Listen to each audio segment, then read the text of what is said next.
এটা ফ্ৰী পিকনিকৰ আপডেট পালোঁ। মই ওলাই গ'লোঁ চাঞ্চতে আৰু চাওকচোন ইমান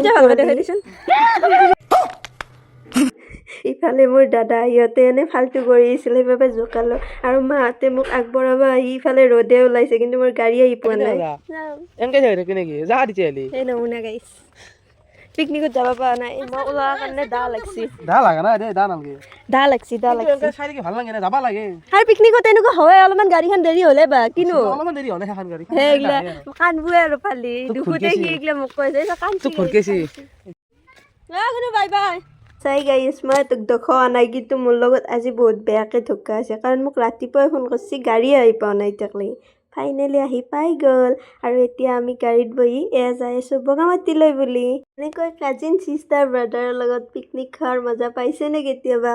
সঁচাই বহুত ভাল লাগে, কিন্তু এতিয়া চলি পলিৰ জোঁটৰ কাৰণে অকণমান এনজয়টো কমি গৈছে, কিন্তু উপায় নাই, তথাপিও চবে লগ পাইছে এদিন। আৰু ইফালে চলি পলি লৈ বজাৰ সমাৰ কৰি গোটেই মুখা আমি গৈ আছোঁ বগামাটি অভিমুখে। ৰাস্তাতে অলপ ৰখিলোঁ বাবুহঁতৰ কাৰণে, আৰম্ভ হৈ গ'ল আমাৰ যাত্ৰা।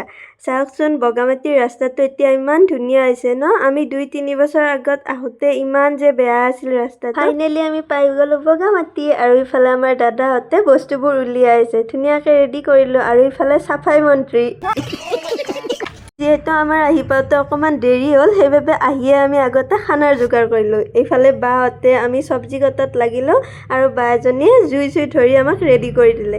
ইফালে মই বনাইছোঁ গাইছ মাংস। পিকনিক বুলি ক'লে এনেকৈ বনাই খাই কিছু এটা ভাল লাগে ন? সেই যে ঘৰত বনাই হটকেছত আনি ইয়াত খোৱা, কি মানে আকৌ পিকনিক সেইটো কি বনবি এটা আমাৰ পিকনিকত আকৌ গাইজ কিছুমানৰ দৰে পিজ্জা চাওমিন নাই দেই, ক'ৰবাৰ পৰা ফুলাৰি দাঙি লৈ হৈছি। ইফালে মাংস চাইছোঁ গিলাচত আৰু ইফালে ব্ৰেড আৰু কল, সেই সৰু পাই সেয়ে খাই আহিছোঁ আমি। আৰু বগামাটিত গাইজ কেনে এটা বগৰী আছে ন? বগৰী সঁচাই কিন্তু বহুত বেছি আছে। আৰু ইফালে মোৰ ভাজা মাংস ভাত হৈ গ'ল আৰু এতিয়া আমি খাই ল'লোঁ। খাই লৈ আমি যাম এতিয়া ফুৰিব। আপোনালোকে বগামাটিত আহিছেনে এই বছৰ? যোৱা বছৰ তাৰে আগৰ বছৰ আহিছিলোঁ, ইমান ধুনীয়া আছিল, কিন্তু এইবাৰ সঁচাই এইবাৰ বগামাটিত কোনো নাহিব যদি অহা নাই। ডিজে বজাব দিছে নে এনজয় কৰিব দিছে? বাছ আপোনালোকে আহক, খানা বনাওক, খাওক আৰু যাওক।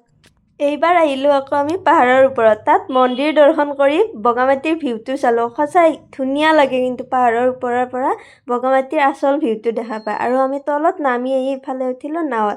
নাৱৰ ভিতৰত গোটেই পানী সোমাই গ'ল গাইছ, গোটেই লুতুৰ পুতুৰ হৈ গ'লোঁ গাইছ পানীত। আৰু ইফালে আমি খালোঁ আইচক্ৰীম খাই এতিয়া আমি গৈ আছোঁ গাড়ীত উঠিবলৈ বুলি।